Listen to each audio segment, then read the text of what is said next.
Hello, I'm sitting in my back garden, sitting next to one of my favourite plants, Wormwood, and my favourite shrub, vine, the grapevine, clues in the name really, isn't it?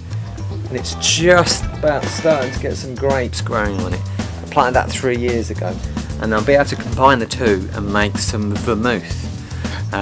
There'll be a YouTube video for that as well coming up shortly. Me and my mate John made it. But anyway, I wanted to talk a little bit about Wormwood. Part of the reason that vermouth started was because of the curative properties of Wormwood. It's thought to get rid of worms. So you drink a load, and I think it's a thujone inside the Wormwood, I'd have to double check, that kills the worms inside you. So it would have been a drink that you'd have had, maybe in the springtime after eating lots of meat that might have got a little bit ridden with worms. Lovely tapeworms we're talking about, big things. Come on. Anyway, like so, Wormwood would have been considered to be one of these plants that just helps you out. And there was a lot more plant medicine back in the past, days of yore I like to call it. Even thought to help against the plague. There was a ship that pulled up outside Bordeaux port, I believe, and all the merchants of Bordeaux were going, come on, we want all the goods off that ship. And all the people of Bordeaux said, no, they've got this plague on there. If we let that ship come up onto the harbour, we're going to get riddled with the plague.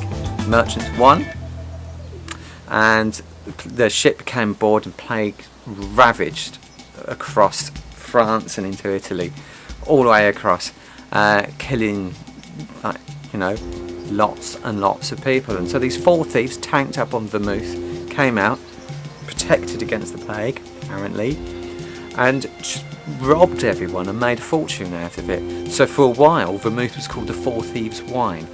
Lovely story, eh? So I don't know, does it cure against plague? Does it cure against worms? Well, I've never had the plague, I've never had the worms, but I do drink vermouth and I do grow wormwood. So, anecdotally, it does.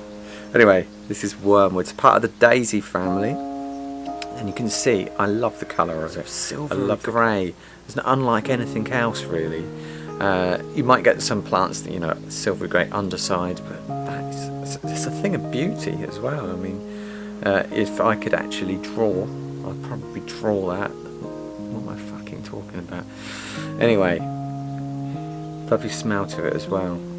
So to do something with it, then I'd infuse it in a little bit of vodka, and then add that to a bit of wine, and you've made a very simple, not very aromatic vermouth. But that would be the first step. It's a wine made with aromatic herbs, with wormwood in it, and it's also the plant that was in Absinthe. That's probably what it's most famous for. Now, I have done an article about the dangers of thujone on the botanist website, so check that out. Links at the bottom. Talking about really, why was absinthe banned?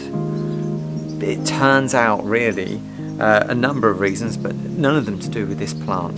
There's a really good podcast, I'll do a link to the bottom, not by me, by a geezer called Robin Harford, who interviewed the Absinthe King, a geezer from San Francisco, whose name eludes me right now. But anyway, yeah, this plant is a thing of beauty. It smells gorgeous. But there's an article, I've just written an article about it. I'll link to that as well. Wormwood. Cheers.